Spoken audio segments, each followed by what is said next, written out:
Imagine a sealed dossier, one so secret, so incendiary, that its very existence sends tremors through the world's highest corridors of power. Picture a file that could upend the lives of billionaires, topple political dynasties, shatter the reputations of beloved celebrities, and even shake the foundations of the global financial system. This is not the plot of a Hollywood thriller or a dystopian novel. It is the enigma at the heart of the Jeffrey Epstein scandal, a saga that continues to haunt governments, universities, and boardrooms from Washington to London, from New York to Paris. Why do so many of the most powerful people in America, and indeed around the globe, seem desperate to keep the Epstein files locked away?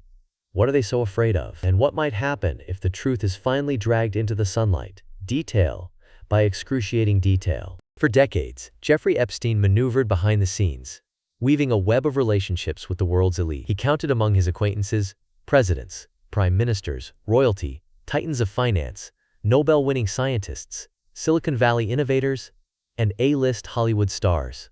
His private jets crisscrossed the Atlantic, ferrying guests to lavish parties on his private islands and palatial homes in Manhattan, Palm Beach, and the Caribbean. His fortune, estimated in the hundreds of millions, remained shrouded in mystery, fueled by opaque business dealings and whispered rumors of international money laundering. But behind the glittering facade, Epstein was hiding horrific crimes. As early as the late 1990s, he was being investigated for alleged sexual abuse and trafficking of underage girls. In the year 2008, after years of mounting evidence and mounting public outrage, Epstein managed to cut an astonishingly lenient plea deal. Instead of facing federal charges that could have put him behind bars for life, he pleaded guilty to minor state charges. He served only a handful of months in a private wing of the Palm Beach County Jail, allowed to leave for work during the day. This deal was so shocking, so clearly out of step with the gravity of the crimes, that it set off a tidal wave of suspicion.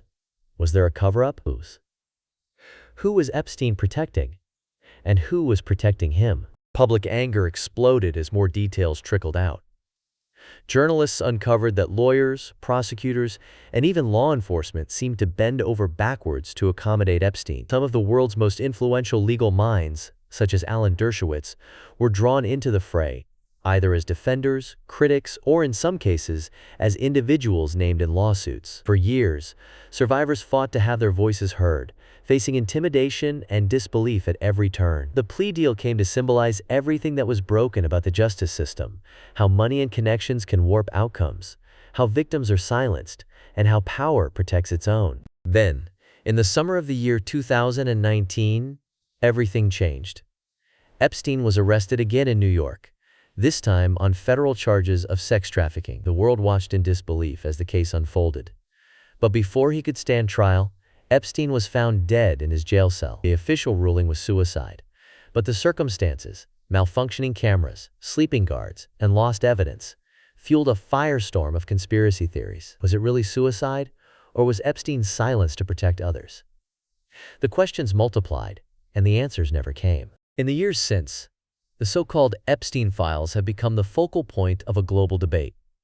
What do these files contain? Are there secret client lists naming the world's most influential people as co-conspirators or clients in Epstein's network? Is there evidence of blackmail, hidden money trails, or international criminal activity? Over $500 million, yes, more than $500 million, has already been paid out to survivors through compensation funds. Yet for many, this is not enough. As survivor advocate Lisa Bloom puts it, victims deserve to see justice served. That means holding every enabler, every facilitator, every powerful person who helped Epstein accountable. The pressure on governments has reached a boiling point.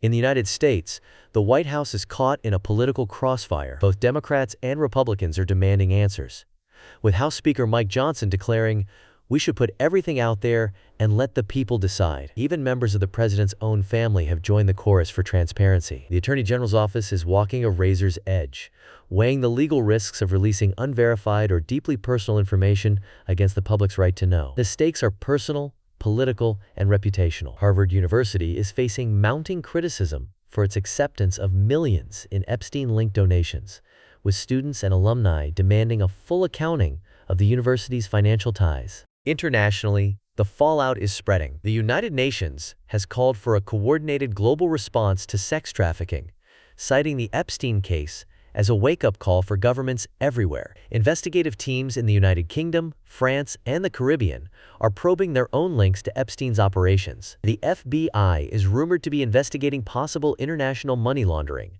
with some experts suggesting that the full scope of Epstein's network could implicate powerful figures from Europe, Asia, and the Middle East.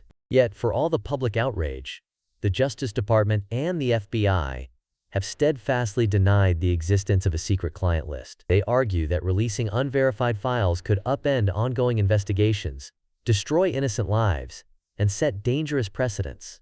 Behind closed doors, officials debate whether transparency would serve justice or simply unleash chaos. Alan Dershowitz, a constitutional scholar and former Epstein defense attorney, warns, "The public has a right to know the truth, but the release of unverified information could be damaging to innocent people." Emotions are running high, not just among lawmakers and journalists, but among millions of ordinary citizens who feel betrayed by a system that seems rigged in favor of the rich and powerful. Far-right influencers fan the flames online, claiming the government is orchestrating a cover-up. Deputy FBI Director Dan Bongino is rumored to be considering resignation over the controversy.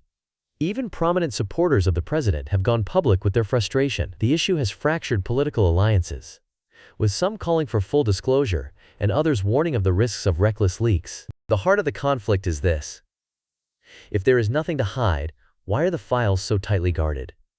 Why has it taken so long for survivors to be heard? And what would it really mean if the full contents of the Epstein files were made public? Could it topple governments, destroy careers, and force a reckoning with the darker side of global power? Or would it simply add fuel to the bonfire of conspiracy theories, deepening the public's mistrust of institutions? Let's consider the possible consequences.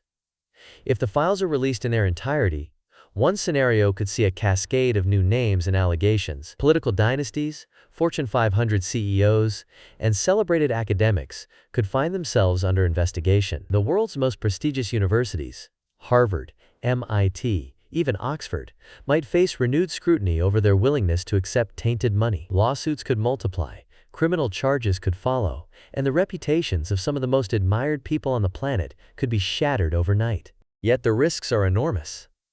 Legal scholars warn that many of the files are likely to contain unverified accusations, rumors and allegations that have never been tested in court. Innocent people could be unfairly implicated. In today's digital age, where social media amplifies every rumor and outrage spreads at the speed of a tweet, a single leaked email or memo can destroy a lifetime's work. Public trust in government, already at historic lows, could collapse even further. As Alan Dershowitz cautions, the release of unverified information could be damaging not just to individuals, but to the very fabric of our legal system. On the other hand, a responsible, transparent release of information, guided by legal and ethical experts, and with the utmost concern for victims' privacy, could offer a rare chance for systemic reform. Lisa Bloom, who has represented multiple Epstein survivors, insists, "Justice is not just about punishing the guilty, it's about changing the system so that abuse on this scale can never happen again." If governments act decisively, the files could expose flawed practices in law enforcement and the courts,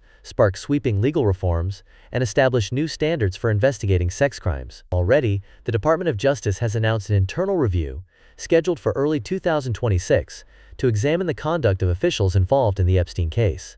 A bipartisan group in the Senate is demanding a full briefing, and a high-profile documentary set to premiere in August 2025 on a major streaming platform promises to reignite public interest and potentially reveal new layers of the story. The impact will not be limited to the United States.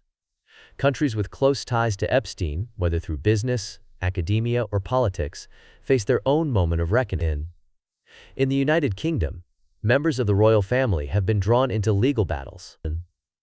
In France, prosecutors have launched their own investigations into potential trafficking networks. In the Caribbean, where Epstein owned sprawling private islands, local authorities are under pressure to account for years of official inaction. The United Nations has called on all member states to increase cooperation in the fight against human trafficking, explicitly referencing the Epstein case as a symbol of global complacency. But what about the victims themselves? For every powerful name in the files, there are countless survivors whose lives have been shattered. Over $500 million, $500 million, has been distributed to survivors through compensation funds, yet many feel that money alone cannot heal the wounds or restore their dignity. As attorney Bradley Edwards emphasizes, the focus should remain on supporting survivors and ensuring that they receive not only compensation, but also recognition and justice. Many survivors fear that the release of sensitive personal information could re-traumatize them, exposing them to further scrutiny and shame. Carrie Goldberg, another leading attorney, warns, releasing the files is a necessary step, but it must be done responsibly and with careful consideration for the privacy and well-being of the victims. The Epstein case also raises fundamental questions about how societies investigate and prosecute sex crimes. Emily Bazelon, a legal analyst and journalist, argues that the case highlights the urgent need for comprehensive reforms. We need to address not just individual wrongdoing, but the system that allowed someone like Epstein to operate with impunity for so long. Gloria Steinem, a lifelong advocate for women's rights, calls the scandal a stark reminder of the power imbalances that enable abuse and the importance of systemic change. There are also important historical parallels. The Epstein saga echoes other moments when hidden truths have come to light, shaking public faith in institutions. Think of the Watergate scandal in the 1970s, which exposed corruption at the highest levels of government and led to sweeping transparency reforms. Or the revelations of the Panama Papers in 2016, which uncovered global networks of tax evasion and money laundering. In each case, the initial shock gave way to demands for accountability, greater oversight, and lasting change. The question now is whether the Epstein files, if released, will prompt a similar reckoning, or simply add to the growing cynicism that anything will ever change. Let's look to the future. Multiple scenarios are possible. If the files contain significant new evidence, we could see a deluge of criminal investigations, resignations, and reforms. If the files turn out to be largely redundant, repeating what is already known or containing little actionable information, the public could become even more disillusioned, fueling conspiracy theories and eroding trust. There is also a risk that the rush to release information could do more harm than good, exposing victims and innocent bystanders to unwanted attention, legal jeopardy, or even violence. As Harvard faces mounting pressure to reveal the extent of its financial relationships with Epstein, other universities and nonprofits may be forced to follow suit, leading to a broader reckoning about the role of money and influence in academia and philanthropy. Now, what does all this mean for you, the viewer? First, it shows the power and necessity of public pressure. It was relentless reporting by journalists, the courage of survivors, and the outrage of ordinary citizens that forced authorities to revisit the Epstein case in the first place. Your voice, your vote, and your ability to hold leaders accountable matter more now than ever. As Carrie Goldberg notes, the battle for justice is not just fought in courtrooms. It is fought in the court of public opinion, and every voice counts.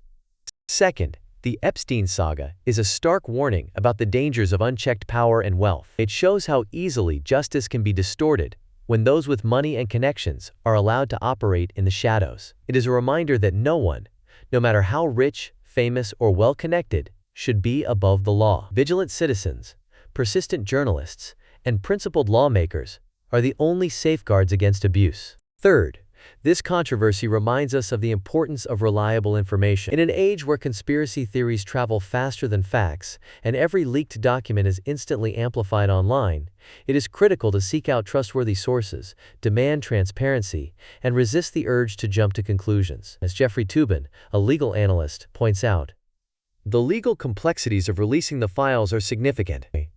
We don't yet know what they will reveal, and it is essential to balance the public's right to know with the need to protect ongoing investigations. Finally, for survivors, the path forward is about more than files or headlines. It is about dignity, healing, and the recognition of their suffering. Gloria Steinem's words ring true. The Epstein case is not just about one man's crimes or even one network's abuse. It's about the systems, legal, financial, social, that allowed this to happen, and the courage it takes to demand something better. So, will the release of the Epstein files bring justice and reform? Or will it unleash a new era of distrust and division? The answer is not predetermined. It depends on how the files are handled, whether with care, transparency, and respect for victims, or with sensationalism and disregard for the consequences. If managed wisely, this could be a turning point, exposing those who enabled abuse and forcing overdue changes to protect the vulnerable. If handled recklessly, it could destroy innocent lives, deepen public cynicism, and make it even harder to hold the powerful accountable. There is one secret that few realize.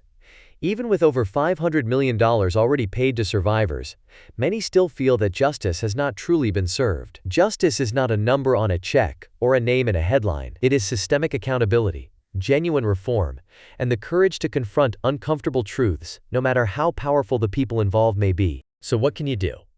Stay informed, demand answers, support survivors, and insist that institutions, whether governments, universities, or corporations, be held to account. Share what you learn, challenge misinformation, and never accept that secrecy is the price of power. As the United Nations urges a global response to trafficking and abuse, remember that the Epstein case is not just an American scandal. It is a global warning and a test of our willingness to face the shadows in our midst. Now it's your turn. Should the Epstein files be released in full? What would real justice look like? How can we ensure that power cannot hide behind closed doors ever again? Drop your thoughts in the comments.